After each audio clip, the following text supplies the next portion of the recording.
Hi and welcome to the Engineered Mind podcast, a podcast about engineering, AI, neuroscience and other interesting topics of life to educate and inspire people all around the world. I'm your host Jousef, and for this episode I welcome Anatoly Buchin. Anatoly joined the Allen Institute in 2017 and works in Modeling, Analysis and Theory Group, short MAT. He is currently working on detailed biophysical simulations of individual neurons and networks of human hippocampus. The goal of this work is to understand how single-cell biophysical properties determine the normal and pathologic dynamics in the human brain. The particular focus of his research are the mechanisms of temporal lobe epilepsy and potential intervention using brain stimulation. Before joining Allen Institute, Anatoly was a postdoc in the lab of Adrian Farrell at University of Washington. His research involved analyzing the calcium imaging data of neural net of Hydra vulgaris from Rafael Yuste lab in Columbia University. Anatoly received his PhD in Computational Neuroscience from École Normale Supérieure in Paris, a degree in biophysics from St. Petersburg Polytechnic University, and a degree in interdisciplinary research from Paris Descartes University, and a degree in physics from St. Petersburg Polytechnic University. Ladies and gentlemen, here's my conversation with Anatoly Buchin. Welcome to the podcast. It's an absolute pleasure to have an expert in neuroscience on my show. What I want to start with is maybe people who are interested in your path and what you're actually doing. Maybe you can give a brief overview of what you are doing and who you are. Sure, Jousef. Hi, thank you very much for inviting me. So my name is Anatoly Buchin. I am a research scientist at Allen Institute for Brain Science. And originally I'm from Russia. I started my path in physics, where I've been studying physics with a specialization in biophysics in St. Petersburg State Polytechnic University. And then gradually over a bunch of different internships, I realized that actually applying some ideas of modeling and data analysis to neuroscience problems is something that I really want to do. So which brought me to Paris to do my PhD in computational neuroscience, our Department of Cognitive Neuroscience. So I was moving away from physics, but still using a lot of tools and methods that we developed. And then later this brought me to United States, to Allen Institute for Brain Science, where I decided to continue my path where I currently am. Very exciting, very exciting. What I read on your page is that you deal with the simulations of individual neurons and networks of human hippocampus.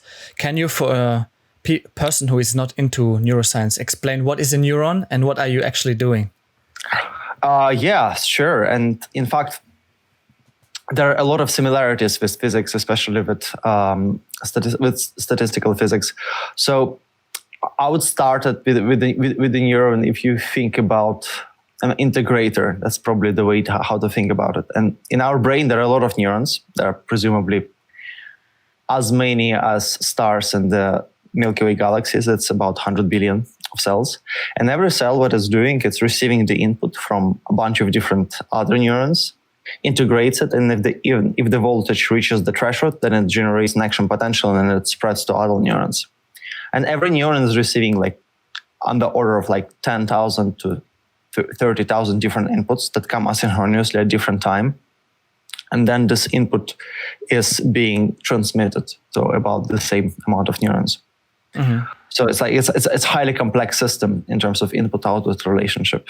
Mm-hmm, I see. So you as a neuroscientist, seeing this whole artificial intelligence subject being so hyped now, and you also know the parallels, you know how AI works and how neuroscience actually, how the brain works. Do you see parallels there, or do you think that AI drifts away from this, how a neuron actually works? I would say that maybe it's a very broad question, so everyone will have his own bias towards it. Mm-hmm. But as a neuroscientist, who I became over the course of training, I would say that over the course of human history, everyone was comparing the brain to the most efficient machine that we have these days. Like at the time of Freud, if you read one of his works, you will see that he compares it to the to the steam engine. Then people started comparing the brain to the computer, which is probably a better analogy. Now, recently, because artificial neural networks are so efficient at dealing with the data, we compare to artificial neural networks. It's definitely probably much better parallel than just a regular computer, but there are also a lot of substantial differences. But on the other hand, from the historical perspective,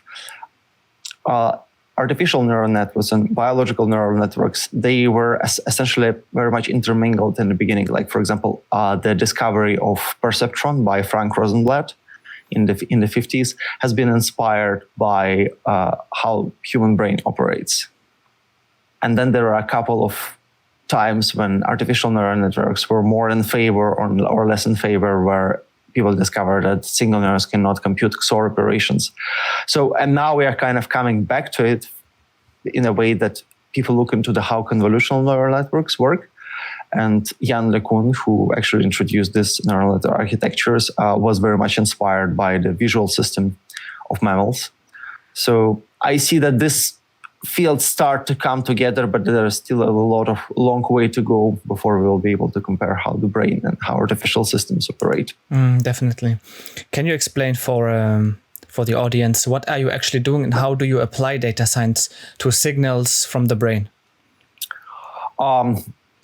We apply data science for many different things, signals as well, but also a lot of structural data and how the brain is actually organized. Because if you look into maybe I'll start with the structural data, and then we'll come to the signals, and then I'll talk quickly about the actual tools that we are using. So the brain is very complex systems. Like every cubic millimeter of the human neocortex has about 3 kilometers of wires that are packed into it. It's an enormous amount. And to understand all these different elements and how the neurons are actually connected, for example, some people are using electron microscopy in our institute.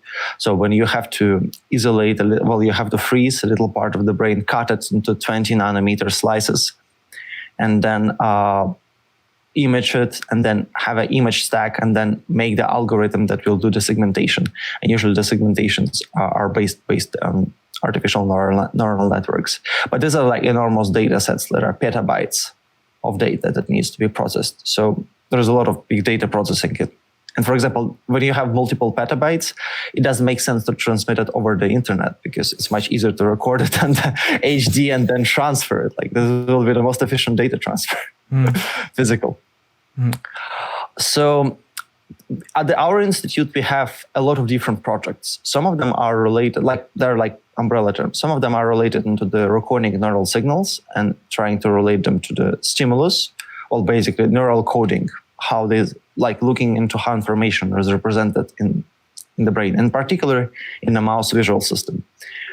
And also we have a big structural science division where I'm currently on. It's actual cell-typed program when we try to integrate how neurons respond to electric current, how do they look in the 3D space, and their genetic signature, trying to integrate this data together to get something like not periodic table of single cells, then at least have a list of different cell types and to try to have a correspondence between how neurons look and what potential function they might be doing.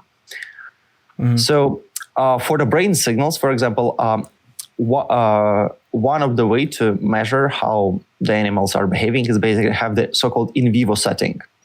So when the animal is head fixed, but it's alive, and then there is a part of the skull that has been removed, and then on this skull there is a little plastic area that is covering the brain, so it's not dry. And these animals are not just regular animals; they are so-called transgenic animals, meaning that they have a special protein that's called GCAMP6. So this protein has been genetically engineered to be expressed specifically in neurons. And what this protein does is when you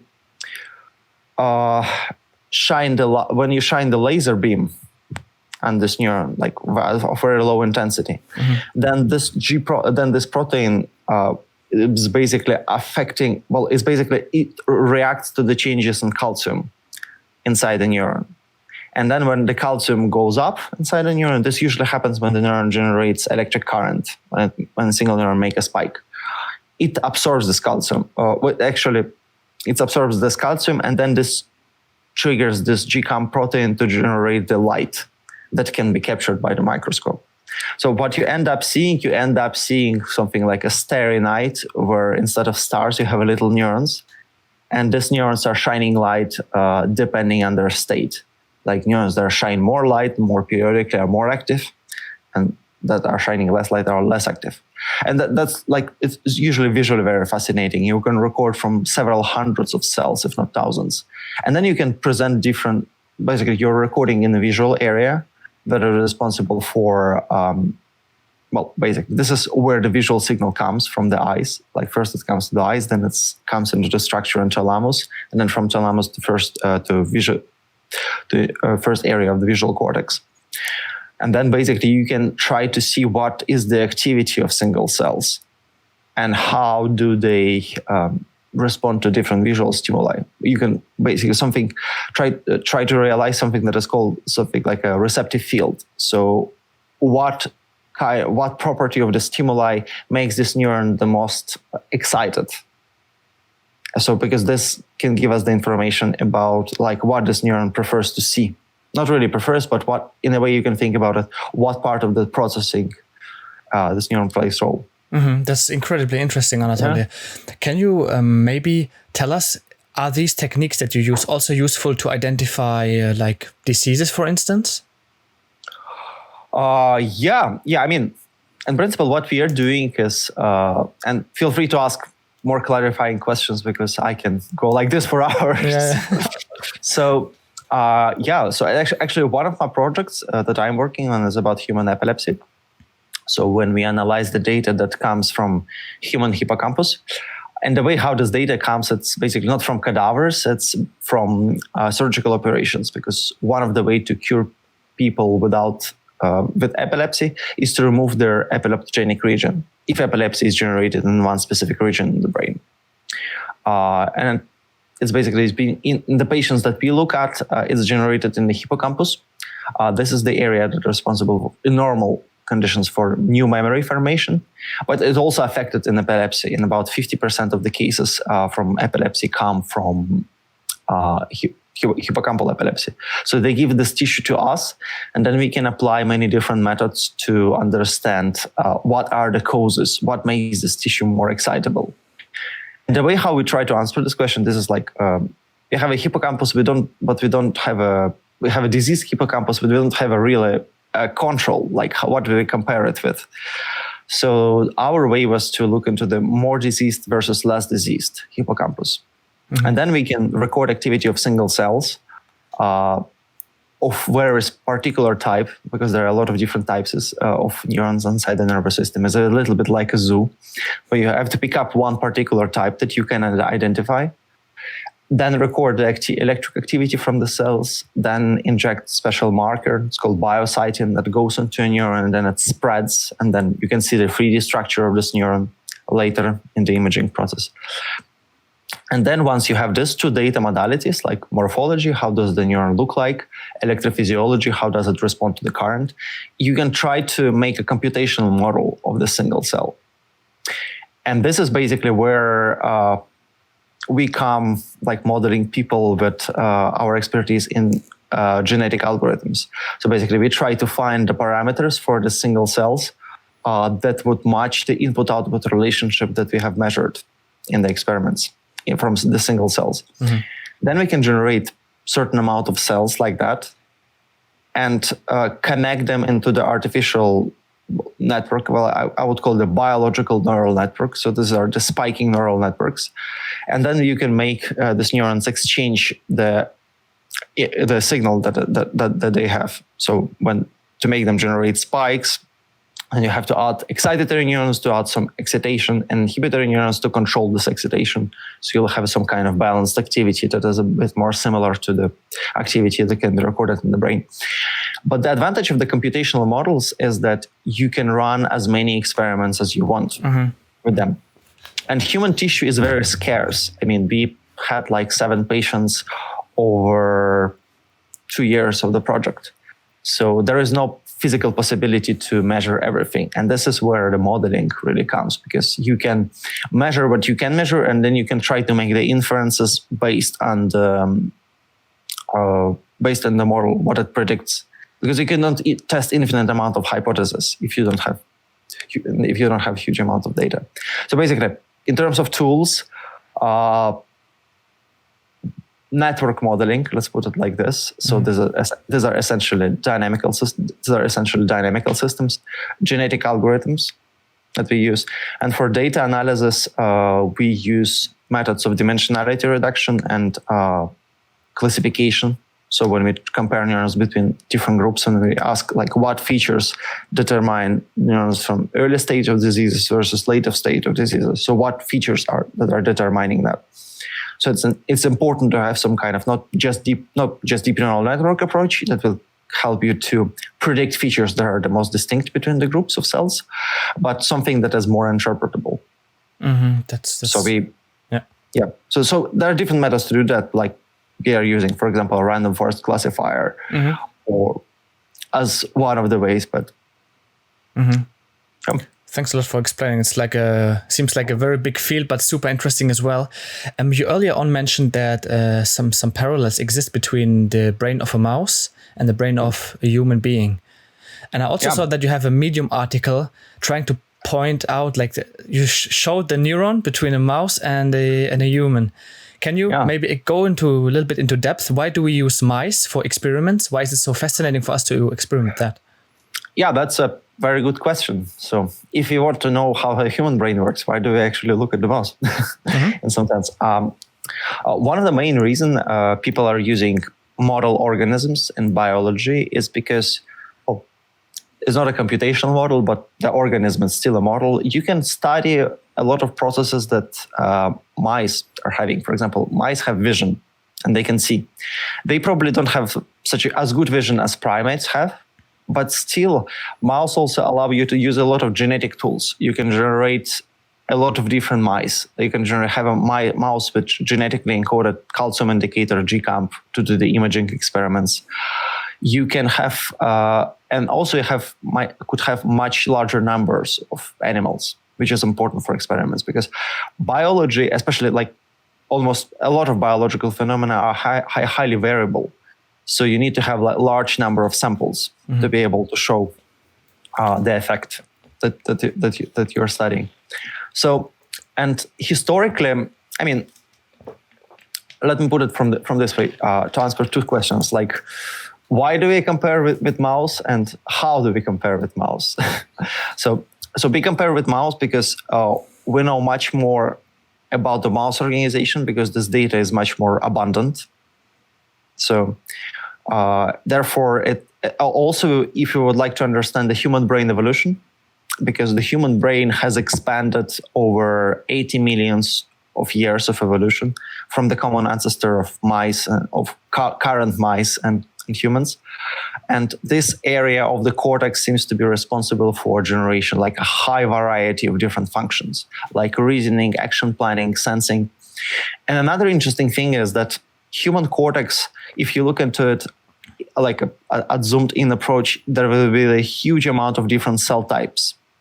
So basically, it seems to be that during the course of evolution, this area has been expanding so rapidly and taking new functions that there was a necessity for cell type diversity. We don't know what this diversity is doing, like why one neurons respond to electric current this way or another, or why do they look this way or another. So there are different theories about that. But definitely there is a high diversity that we are trying to explain, which might hopefully help us to understand like why the human brain is so smart or so capable. So what is at the core of this problem in biology? What is the structure and function relationship? So, yeah. Yeah. Now that you also talked about current, I'm quite interested what neuroscientists' view on the following topic is, which is, do you think that backpropagation is also done in the brain? Because there are some parties that say yes, it does, but then there's this theory which says okay, it can also only transmit current in only one way, but not backwards. Yeah. How do you see that? Do you have an opinion on that as well? Oh, I do. So as everyone in neuroscience, because people are asking us, is the backpropagation, and as Larry Abbott, professor from Columbia University, says, like, please no backpropaganda here. That's a good one. Backpropaganda. as I studied some aspects of artificial intelligence, mostly deep neural networks, backpropagation is an amazing algorithm for locally estimating gradients and towards the same goal. And it works in neural networks, and it clearly works in techniques. There are no doubts about that. We're also using neural nets to classify cells or to do dimensionality reduction using autoencoders. So we really appreciate this approach. But when it comes to the claims that a human brain is capable of doing backpropagation, there are a lot of different twists in the story. So first, in terms of biology, I can say biological point of view and something that might look like backpropagation. So in terms of biology, if you have a single cell, this single cell, as I said in the beginning, receives the input from about 10,000 to 30,000 different neurons that it's connected to. And essentially the cell is blind. It could not really see anything else from the network. Mm-hmm. It's just basically, it sees everyone that it's connected from and everyone that it connects to. So for the backpropagation to work, especially when you're doing the forward pass of backpropagation in the part of the algorithm, there wouldn't be any problem because the problem are with the backward pass when you actually have to update the weights. Because in the brain, it doesn't seem, and even in ganglia, even a small rate, it doesn't seem that there is a backpropagating signal because it seems that the information is always going forward. There might be, of course, some recurrent loops, but people are trying to find a backprop and it's almost impossible. But on the other hand, there are some works like in University of Toronto by Blake Richards who tries to teach the biological neural networks in a more still artificial neural networks, but more in biologically plausible manner. So it's very hard, but what it leads to is basically, in one of his works, it was published, it was about towards backpropagation using the complex dendrites. What it boils down to is that if you have apical dendrites, if you have the single neuron has two compartments, like more somatic compartments, more apical compartments, it's possible for these neurons. Well, the idea is that these basal dendrites that are connected more to the somatic compartments are potentially processing the information that comes from the sensory area, this kind of feed-forward signal. While the apical dendrites that is pointing to the top of the layer in the cortex, that is kind of basically all the information that goes from the top layer, might be getting this potential teaching signal. So for some neurons. So basically, there are ways how you can play with artificial neural networks and using the biologically realistic principle. So you will have not the full backpropagation of the action potential, but some local approximation of the backpropagation. And if you teach it this biological neural network, it's very simple, like 2-3 layers, it doesn't generalize much more. So I would really encourage everyone to take a look at this paper because it explains pretty well different aspects. But if you teach this single neurons like that, it would lead to the following idea is that basically you might have the local approximation of backpropagation algorithm. So if you teach the same network that is trained on the same data and this data set using backpropagation and this algorithm that Blake Richards is proposing, you might end up seeing the same receptive fields in the single cells. So which potentially points us to the idea that the cortex, if cortex is not doing exactly backpropagation, it might be doing something similar, potentially. So there is a possibility for that. We don't know how exactly it's being done, and it's a very active area of research in DeepMind and many other fields. But I actually believe that in the decades maybe from now of research, we will see much more clear idea how cortex is actually optimizing the gradients. Mm-hmm. What for a neuroscientist is the most interesting part of the brain? If you can formulate the question like that. I mean, the brain itself is like a super fascinating structure, building, consisting of different components. What for you is the most interesting part of the brain? I mean, everyone would have his own opinion depending on but I would say I would start with the backtracking a little bit. Most interesting should be most interesting for what? Like if you're interested in disease, maybe in epilepsy, maybe hippocampus would be part of the brain that you're interested in. If you're interested in vision, probably visual cortex would be something that you would like to study. It always depends on the area, on the question. Because as anything in science, at least, you can study in many different dimensions. Like it all depends on the question. But I mean, for me as a neuroscientist, I think actually what is really unexplored and hopefully will be understood better is how does the brain generate action? Mm-hmm. So basically, we might have a lot of insight into how the brain is processing the information, like by looking at the visual cortex. But really what was probably one of the main function what the nervous system was doing since the beginning of the evolution is generating the behavior. It's moving the body around, and controlling it. So, which in higher, more complex animals like mammals is basically how does the perception goes into action? How does this transformation take place? And part of this, some area of these questions we are trying to study using system neuroscience approach here at the Allen Institute when we have goal-directed behavior of animals, and then we look into the visual cortex and try to decouple this connection. But this is like a really hard problem, and potentially in the future, actually, as you probably have seen in the news, in 2021, we will have Karel Svoboda, who will be guiding the Institute of Neural Dynamics and Computation at Allen Institute for Brain Science. It will happen in a couple of years. It takes time to establish the new institute. He will be coming from Geneva Research Campus. And potentially this would be, almost the whole institute would be related to this question of neural computation, how the neural circuits are computing stuff that can generate behavior. So I think that's very fascinating time to be alive and yeah. Definitely. What do you think? How much do we actually know about the brain? Is it that we can say, okay, we know at least a little bit, or do we say we still have a lot of work to do when it comes to the brain? I cannot pinpoint the actual philosopher who pointed this. So basically, the idea, the metaphor that I would answer to it is basically this circle. Like imagine you draw a circle on the paper, and the inside of the circle is how much you know. While the outer side of the circle would be how much you don't know. So basically, it doesn't matter how much you expand, the more you know, the more you don't know. Mm-hmm. So at least in my opinion, this is how it works. But in terms of the brain and biology in general, the brain as physical system, like it's there in a head, it's finite. It's very high number of cells, as many as cells in the stars in the Milky Way galaxy.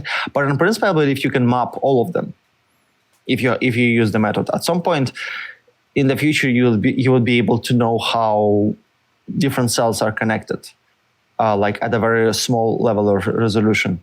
But what I think we are lacking in neuroscience now is, and maybe this is what is true for a lot of data-intense fields that started generating a lot of data, but people still think in older concepts that come from neuroscience training about it. And in fact, a lot of these concepts were inherited from psychology and philosophy before that, from Aristotle and so on. So I think we are lacking the general theory of how the brain works. Mm-hmm. A general theory, I mean, in a specific application. It could be that we will need to have many different theories how the brain works and for different, like how sensory systems work and how memory are being organized might be different, might require some different theories. But now when we have such a huge amount of data coming, what analysts or theoreticians, which I consider myself, we actually don't have enough time to think and like arrange this data. The data is just throwing and you need to publish papers and you are always in a rush. So you basically end up coming only to the surface, to the tiny surface area. But honestly, I think what is important also that we record a lot of data, and actually one of the principles upon which our institute is based is the open science. So basically when we accumulate this data and put it in the cloud, and then people can download it and do their analysis. So gradually, when we have like a lot of data and it will be well organized, some AI algorithms might help us to understand and build much more bigger picture of what the brain is doing. Interesting. So yeah, that's my vision for now, at least. Like now saying that the Allen Institute puts out data, do you have already something like a framework or so, which is specifically for the brain? I mean, we have many different things. So for these people who might be more from the engineering background, would like to try themselves modeling. So we developed the toolkit that could be found on the GitHub called Brain Modeling Toolkit, BMTK. It contains many different models from single neurons, point neuron models, detailed biophysical models that I was talking about, or neural population models. So people can download it and play with it. It's in Python. So it might be interesting maybe for some of the listeners of your podcast. Also, we have Allen SDK library it's a big Python library that allows you to, it's open source, of course, as many things that we put in the cloud. It allows you to interact with a lot of our neuroscience databases, download the data, play with it, and we have very detailed documentation description that you can use to this tool, to see how things are organized in this toolkit. Yeah, so, but the most important thing I think is the API that allows you to download this data and documentation, because otherwise you would not be able to understand where these things are and how they correspond to. That's good input, Anatoly. Thanks a lot. I will put the link to all the toolkits and stuff like that in the description. Yeah. I think that's very interesting for people. A few moments ago, we talked about the limit. Do you think the brain is still growing? We reached the limit, and at some point AI, I think, as I remember correctly, will just take over because we're just limited in our brain size. Oh, we are coming to the philosophy. Yeah, that's actually interesting idea. I mean, from the point of view of evolutionary biology, the brain is already pretty big and has a lot of gyruses. So it would be hard to grow a larger area of the neocortex inside of the skull. It's an interesting proposition, but also I would say that the time scale on which the brain is growing, or at least it was growing and getting more complex, is the time scale of millions of years. Yet all human history, at least written human history, let's put it this way, is 10,000-15,000 of years. So actually all the human culture is a very new thing on the evolutionary time scale. So it's very likely that our brains are very similar to the brains of people from the past, like 10,000-15,000 of years. We are not much smarter than they are. But what we have culture, have a language. So, and we have a body of knowledge that has accumulated from the previous times. So it's very important for us to keeping up with this knowledge. But in terms of the capabilities, well, I mean, I might express maybe not so popular opinion. I've been thinking a lot about it, and at some point I was very much excited about how the connection with the brain-computer interfaces might extend our possibilities. But I would say that we already hear, like everyone has this little mobile device with them. Okay, imagine you wanted to know, well, I cannot provide a reference, but there was a very good metaphor that I read recently. Imagine you wanted to know the population of London, like 100 years ago. What you would need to do? You would have to write letters to the London councillor at that time, and so then you'll have to go and count number of people, or like to go through a lot of administrative processing to get to know how many people live there. Now to know how many people live in London, you'll just pick up your phone and Google it. It will take a couple of seconds. So it took us like 100 years to come to this level, to connect us to the knowledge using Google. And potential brain-computer interfaces, if it really works, it will be able to go like from couple of seconds to couple of, let's say, hundreds of milliseconds. But I wonder if it's going to make such a big difference, because we already have very fast connection using Google. So, I mean, brain-computer interfaces are very exciting and amazing. I think we should keep doing that. And they have a lot of applications in neural prosthetics, like people who don't have limbs, or people who might consider like using like extension of the body. So some other tools that they can be using, like, well, cyborgs, if you like. So this I think might be coming and might have a lot of applications for military or maybe for moving of the tools purpose. But from the philosophical perspective, I would say that we're kind of already there when almost everyone has the access to almost all the information that we have. So some tools that we have are kind of already embodied. Yeah, that's right. Yeah, we basically augmented ourselves with the smartphone, right? We are basically like cyborgs already, but the big bottleneck is, as you probably know from the presentation from Elon Musk on Neuralink, is that we're just too slow to type, and then a BMI would be quite comfortable, I would say. Yeah, I mean, definitely. I mean, there already works from the Berkeley, for example. You can train the convolutional, the recurrent neural net based on based on the signal that are recorded from the surface of the cortex, and then you can even decode the phrases that there are people saying.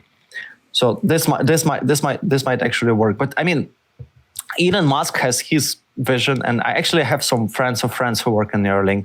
They come to Society for Neuroscience meeting. It's our big 30,000 people conference in neuroscience. That's big. Yeah, it's really big. It's like a super crowd. Like, I call it Burning Man for neuroscience. Yeah. Anatoly, how do you define intelligence?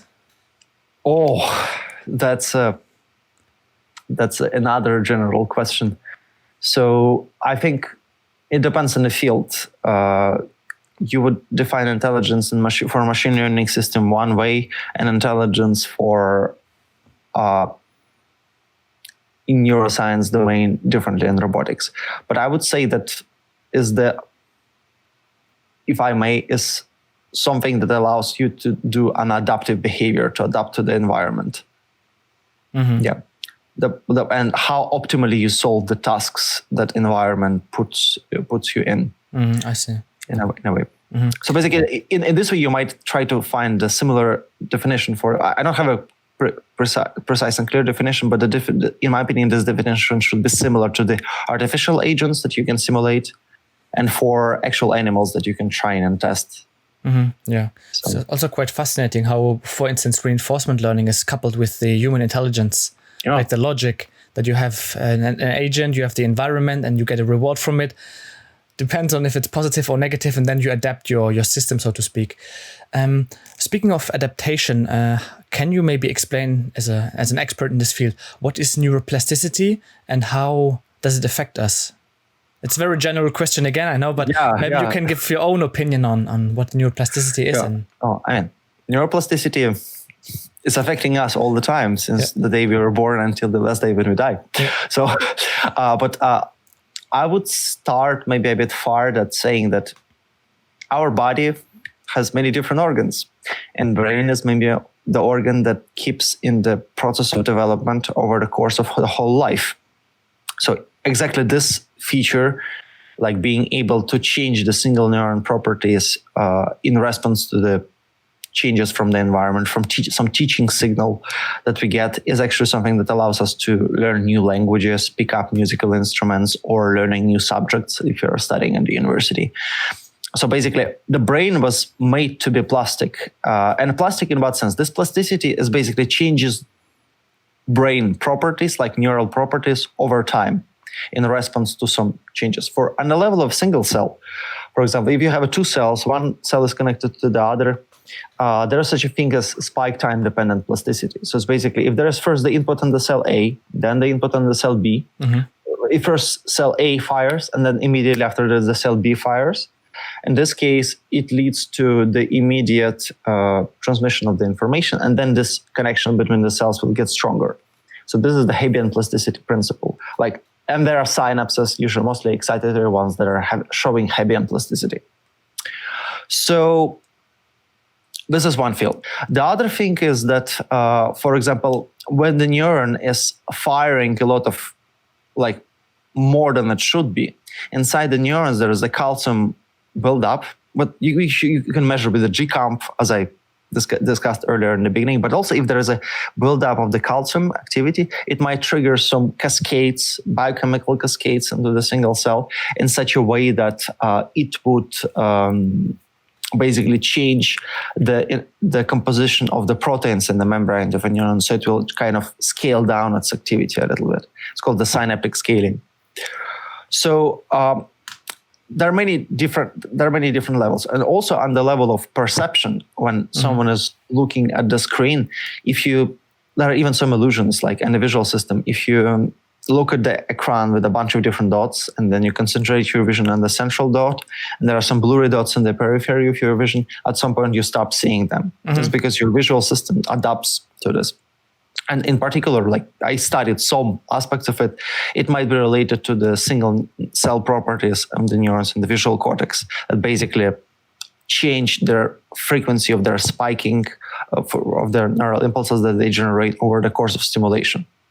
So plasticity is there on many different levels, but what it helps us to do, what neuroscience is basically to helps us to adapt to changes in the environment, so the animal can change the behavior, or the sensory system can change the amount of information that is received from the world and how it processes that.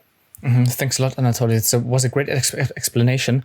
What I would also be interested in is it true that kids have it easier, or is it easier to have neuroplasticity as a kid, so to speak, than if you're grown up, which makes it easier, for instance, for kids to learn a new language, for instance?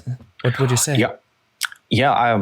I should say that I'm not cognitive neuroscientist, but I have some general knowledge about that. So what I can say is that if you think about kids, of course, it's much easier. And sometimes, if I'm not mistaken, there are people saying that kids have some kind of window of plasticity. So basically, when they're able to learn things very early, like if the kid has not been exposed to the language at all, there are some Mowgli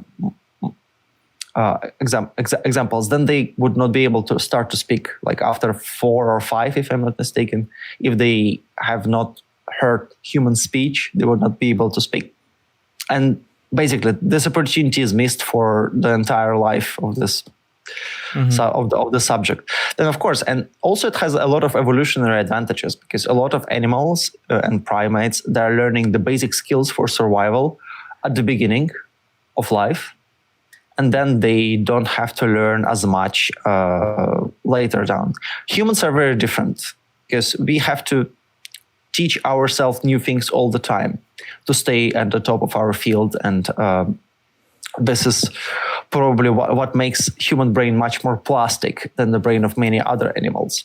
But still, like, it's much easier to pick up the new language if you're early on versus later on. Yet, of course, there is no limit. Like, even I have some friends who like pick up new language every couple of years. It's like a sport. So, but I mean, I bet it's much easier in the beginning. So. It's so interesting when you talk about it, because it's so infectious. When you talk about it, then you have more questions and you become more interested in neuroscience, computational neuroscience, and how the brain behaves. What is it that AI cannot build? For instance, if we have a look at computer vision, because you have to label the data, you have to tell the computer, hey, this is a car, this is not a car, this is a cat, this is a dog, and so on. Why is it that we tell little kids or babies, we tell it it's a cat or it's a dog, and then after maybe 3 or 4 times, the kid knows that it's a dog or a cat? Actually, I don't have kids. I don't really know, to be honest. Okay. But my friends who have kids tell me, well, this is like anecdotal knowledge, that it actually takes a while. It's not 2-3 times. Okay. It takes actually a substantial amount of time to explain to the kid what is a cat, what is a dog, and they mix things all the time. So there are some similarities between how the artificial neural networks are doing and babies. But interesting enough, there are some examples. For example, it's called one-shot learning. This is something that seems that only humans are able to know, artificial systems. And so one-shot learning is amazing stuff. So basically, it's mostly in the auditory domain. So when people are presenting to humans like many different noises, these are pure white noises with different random number seeds. Like one noise like sh, sh, sh, something like this. And then in the second sequence, they present another sequence, and then they ask if they have heard this noise before. And it turned out that people are very good at this task. Like like 80 to 90%, they were able to identify noises. And noise doesn't have any structure in it. It's as random as it might be. So somehow there is the representation of this information inside the brain, inside the memory, potentially in the cortex, in the short-time memory, that allows humans to identify it. Yet the machine cannot do it. You have to present these noises like 10,000 times. Well, presumably it will be still better at it, because if statistically speaking the structure would be exactly the same in the input stimuli, it might not be able to generalize. But humans are good at that somehow. Yeah, so it's quite fascinating, because I would think if a computer hears a noise, you can do like something like an FFT, for instance, and after some point it would recognize the signal. What would you say, is human learning supervised or unsupervised? Humans, well, clearly we do both in some sense. I mean, when a kid is learning about the cars and like the different animals in the zoo, of course it's supervised, so that there is no other information that is coming. But later on, I would say that when humans go to school or like go to the university, like, now I'm just saying my personal opinion, so it's not so much science-based, but in my opinion, what we acquire is the ability, well, the more we learn, the more we acquire the ability to learn new things, and then it becomes much easier to learn new subjects, because we already have some kind of system that allows us to go through it.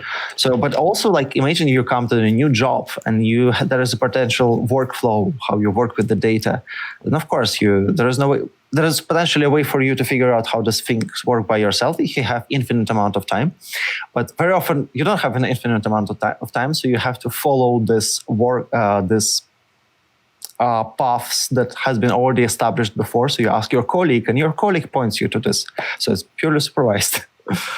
So what we can do is now we can cover one, 2, or 3 questions from a person that sent us some questions. Perfect idea.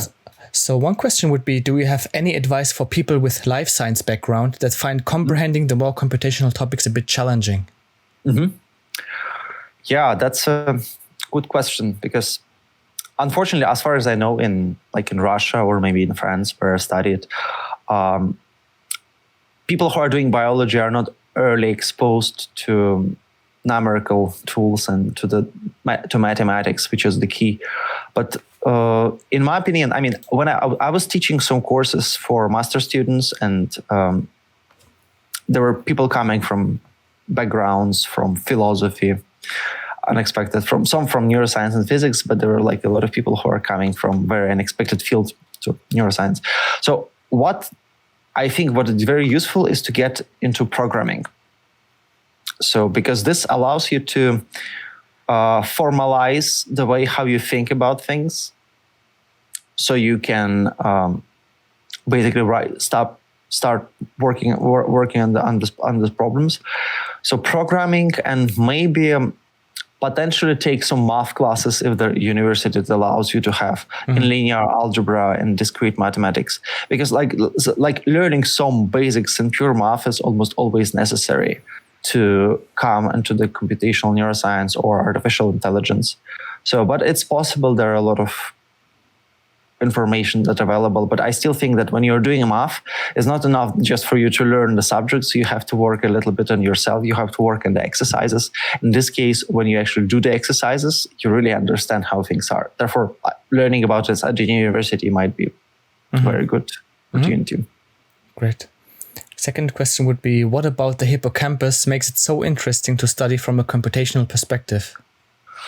Oh, yeah. Well, another very broad question. Well, hippocampus is maybe one of the most studied areas in the brain, as well as,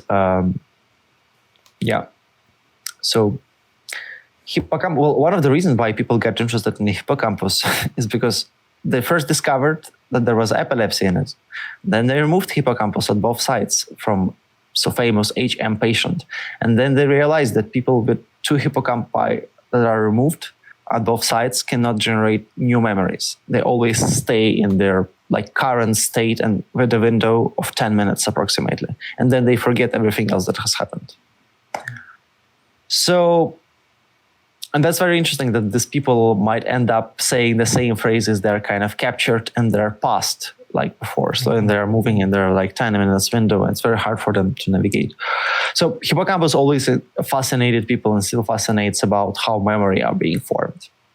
So this is like the key. But I would say that the current understanding, at least in my opinion, is that it's not the actual place where memories are stored, but this is like the tip of the pyramid, where the information comes from the sensory areas, then from one cortical area to another, then it comes to hippocampus, and it comes back to the cortex where this information is being stored. But without coming to the hippocampus, it cannot stay in the cortex for a long enough time. Yeah, I see. So hippocampus, it's a complex area. It has a lot of rhythms that are located there. So you might think about how do the spiking neural networks are actually generating the periodic activity there. And basically, there are a lot of neurons that have a lot of different properties, so you can study that. And also you can stick the electrodes into the hippocampus and see the activity that is happening there during different phases of memory task, like retrieval or encoding new memories. So that's super interesting. Thanks, Anatoly, for answering that. Next one would be, and the last one that comes from external. From my understanding, computational neuro is a relatively new field, but it seems like it's growing rapidly. What kind of challenges is it addressing now? And what are your expectations for the kind of questions it can address in the near future? Yeah, that's a good question, also with a lot of philosophical background. Yeah, computational neuroscience as a field has been established maybe at the time when people nailed the term computational neuroscience. In my opinion, when there was the first article published by Patricia Churchland and Christoph Koch and Terry Sinovsky, that was like, okay, we need to have a new field, the computational neuroscience. And then people started working on that, and it was initially the attempt to use the advances in computing in computers basically to model some processes that are happening inside the brain, some information processes. Basically use modeling in order to get a better idea how do things work. And this field is relatively new, it's growing, and in many different directions. Like there was a lot of growth initially at incorporating the details of single neurons and making the spiking neural networks to explain certain aspects of the brain.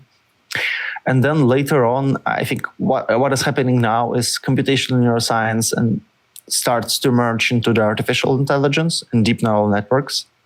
So this is, I think, where the field is actually growing, and people are trying to link these two things together. It's very hard. As I was saying in the beginning, these things are a bit far apart for now. But now, as more data is being gathered from the brain, from human brains or brains from other animals, the closer this merge might happen.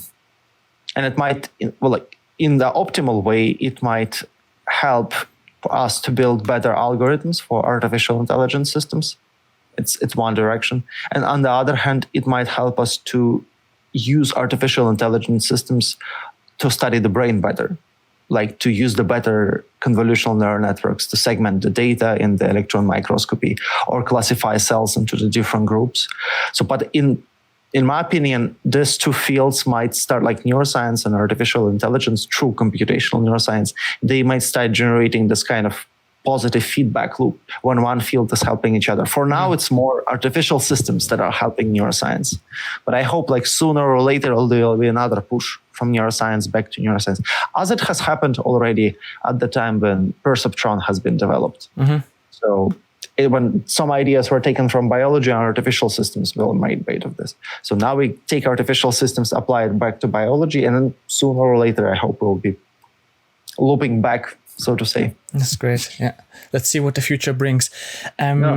Is because you're working there, the Allen Brain Institute, is it also working on discovering what causes Alzheimer's and things like that? I'm quite sure, yeah? Yeah. We actually just starting, me and many other people are just starting the project about the Alzheimer's disease. We will see. So basically, there are a lot of fascinating questions in neuroscience, like how consciousness works, how do we make decisions, but there are also other aspects, various diseases, epilepsy, which I've been working on, or Alzheimer, which brings a lot of burden for the society. And also there is a trend for people getting Alzheimer's disease earlier and earlier in their lifetime. So it will definitely affect a lot of people in the developed world where people can live long enough to get Alzheimer. But I mean, the Alzheimer disease, the problem is that even big pharma companies like Johnson & Johnson, Pfizer, they gave up on developing the drugs for Alzheimer because about 99.9% of the drugs that were on the market are not efficient. So that they came to the conclusion that you need to do much more basic research to understand the mechanisms of this disease. I see. And so before new drugs would be established and developed. And this is actually where our institute might help, or data analysis pipelines that we developed and understanding of the human cell types that we established and mouse cell types might actually bring some difference and some detailed understanding. But this might be more related not to the electric activity of single cells, but understanding the genes that are being switched on or off during different stages of the Alzheimer's disease. Incredibly interesting. Let's say if someone is very inspired by this podcast, which I'm sure they are, a lot of people out there, what would you say? Is it good to specialize in one field, or do you think the broader your knowledge is, the better it is to have, like, you know a bit about programming, mathematics, the brain, and stuff like that? Do you think that's the better approach? I think, well, if I were to give an advice for younger students I think very specific specialization is, it's good, but it might be a burden. So it's better. I mean, when you're doing it, let's put it this way: before you enter the grad school, you have a window of opportunity that you can be studying almost any subject. And I think it's important for students to study some programming, mathematics, take some physics lessons, and neuroscience and psychology. And then out of this broad perspective, choose something where they want to specialize. It's a bit like in brain development. First, you see this all this opportunity, but then you have to choose a particular path. And when people want to come into the grad school, and if they want to come into the grad school and get a PhD, it's better to find some area that might be still broad in terms of tools. Like you might be still using programming and data analysis, which would allow you to have a transferable skill set if you would like to switch from one area to another. But also you need to you would need to have a certain direction, like some questions that you would think at the time when you enter the grad school that will be interesting in like 4, 5, 6 by the time when you finish. So it's really about the strategy, how allocate your different resources. But neuroscience by itself is highly interdisciplinary field. And it's important to have a broad perspective on who's doing what in what areas. Now, at the beginning, you mentioned that you also teach lessons about neuroscience. What would you recommend in terms of books and maybe online where people can teach themselves, so to speak, autonomously neuroscience? I would say that there are some very good there were some good Coursera classes. I've been working with the professor Adrienne Fairholt from University of Washington, and she made with Rajesh Zhao. She made a very fascinating class on the Coursera. So it's actually called Computational Neuroscience. I would really recommend that as a start, like to bring together how neuron works and how sensory systems operate. But also, if someone would like to get a bit more into the hardcore neuroscience and hard problems, there are very good books by Yuri Buzhaki. It's actually written Georgy Buzhaki, who's one of the top and most cited neuroscientists in the world. And he did a lot of work, and he wrote 2 books. Maybe the first one is good to start. It's called Rhythms of the Brain. So it's about hippocampus and its connection with the cortex and sleep-wake cycles. And the second is about the brain inside out. It's basically about the shifting perspective from sensory systems to the brain as an information device, but not something that processes information, but something that creates information. which is kind of paradigm shifting that he's trying to push. And it's also like these two books I would definitely recommend for someone who wants to get more into neuroscience. And of course, take some machine learning specialization classes, because I'm pretty sure that, for example, deep learning by Andrew and G on Coursera, it could be a very good place to start. And then hopefully through combination of neuroscience knowledge and deep learning, this would help students to understand what they actually want to do. Very good advice. Thanks, Anatoly. It's funny how somehow if you talk about machine learning, deep learning, all the way it goes always back to Andrew Ng. So it's funny. Yeah. He just did a lot of stuff in the teaching space. Yeah, that's right. He actually organized Coursera. Yeah. So that was a super interesting talk, Anatoly. I have so many more questions, but maybe we can do a second part if you have time, of course. But we'll keep it short this time. So I would say большое спасибо, if I said that correctly. Danke. Yeah, okay, right. And thanks a ton again for your knowledge and sharing it with the world. And I would say see you in the second episode, hopefully. Hopefully, yeah. Thank you very much, Jousef, for organizing this. It was a great pleasure to listen and to participate in your podcast. Thank you, Anatoly. I was all alone,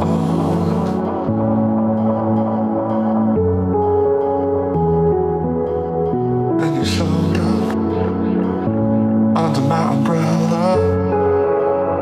Oh, shelter from the cold.